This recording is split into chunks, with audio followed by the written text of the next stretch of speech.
Hi, I'm Aakriti Patni and I'm going to be reading excerpts from Roaming Hearts of Udaipur by Daniel Pavia Livori. Excerpt 1. Karim lay in bed staring at the ceiling until he heard a knock on the door. He turned his head to the door and saw Laina. Can I come in? His sister asked. Sure, Karim said as he got up and made space for her. What do you want? Laina opened her hand and showed him a bracelet made of different colored beads and a black string which was tied in a loop at one end. Is this the bracelet we made when we were little? Karim asked her. Exactly, she smiled. We used to hold it when we told each other secrets. Like the time you spilled juice all over the couch, Karim laughed. Or the time you ate all of Dad's kulfi, Laina laughed too. Laina placed the bracelet in Karim's hand. Talk to me, she said, her golden brown eyes staring at him. I can tell something's bothering you. It's nothing. Karim looked away. You know it isn't, Karim, she urged him, especially when you didn't eat Ami's chicken. Karim sighed and held the bracelet tightly in the palm of his hand. He turned to Laina, patiently waited for an answer. It really hurts, Laina. What hurts? When you begin to like someone, when they start being your friend, and then when they find out you're different, they leave. Oh, Karim, Laina sighed and shook her head. I know how you feel. Karim looked down and Laina comforted him by rubbing his back. But there are also good people, our neighbors, our friends, Laina told him. Not everyone who likes us for who we are, but don't forget those who do. Karim began to smile. Thanks, Laina, he said as he hugged her. You're bossy, but you're always there when I need you. Laina laughed and pushed him off.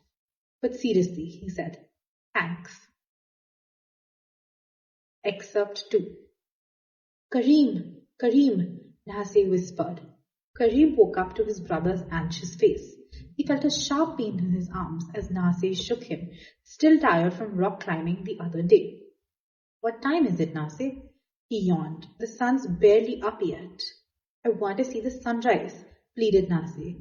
Take me outside. Come on, it's almost 6, he said, shaking Karim again. Karim sighed, getting up to change out of his pajamas.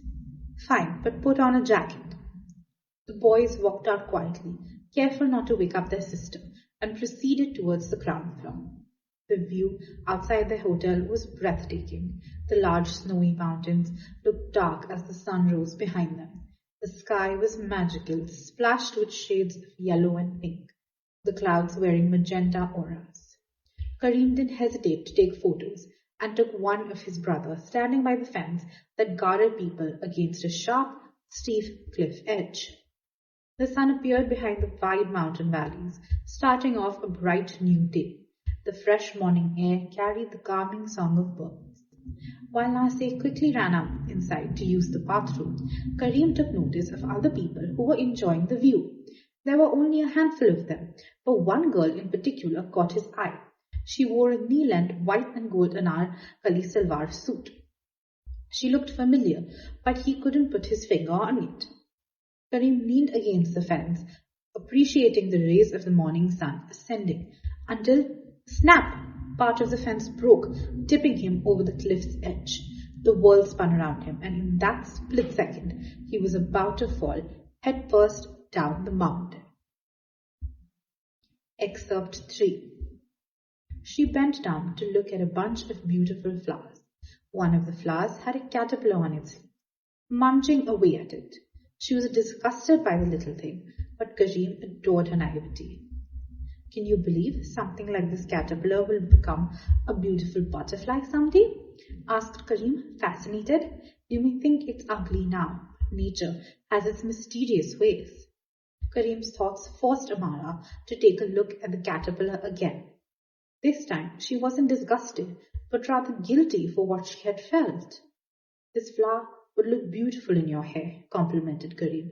But why would anyone pick such a marvelous plant when you can stare at it all day? Killing such a lovely, harmless plant would be sinful. She looked up and stared at him with a smile. Your words are lovely. You are capable of turning anything into a beautiful sentence.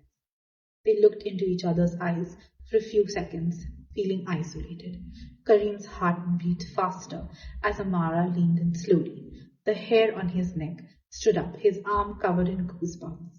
They slowly closed their eyes as they leaned in. Excerpt 4. As they arrived at the festival, it was already in full swing. There were children taking camel rides, not to mention the jugglers and balancers performing their acts. Karim and Amara went to see the dances. That evening, it was the Kalbila dance from Rajasthan, starting with the drums. 3 women dressed in long black and gold skirts and veils came out and danced. Karim took out his phone and began recording. A man and woman could be heard singing to the music on their left. After that came the Sufi dance. The singing and drums were rather slow and calm compared to the previous one. 3 women dressed in pink and 3 men dressed in green and white danced on the stage as they slowly swung around in circles. After the dances, Amara and Karim decided to take a walk along an empty street, neither of them knowing where they were going. Go on, ask her. Wasn't this the whole point of meeting with her? Karim thought. So, Karim stated, what did you want to talk about? Amara stopped. She looked both ways to see if they were alone.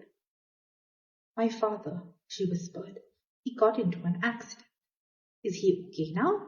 Yes, he is, Amara sighed. I was so scared he would die, Karim. Karim watched her as her tears sparkled in the moonlight. I was so happy when they released him. I looked at my mobile for the first time in days and saw your message. I am so sorry, Karim. Amara, no, Karim held her hand. Don't be sorry.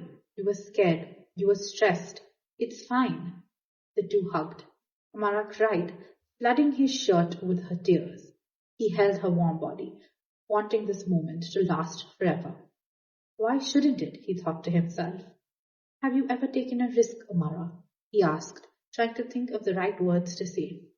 A risk to do something you like, but afraid of the consequences it brings along. No, replied Amara, wiping her eyes, but it would depend on the circumstances. Sometimes I want to be with someone, even if it's for a short while. Karim sensed her gently grabbing his wrist. He stopped midway, and they looked at each other.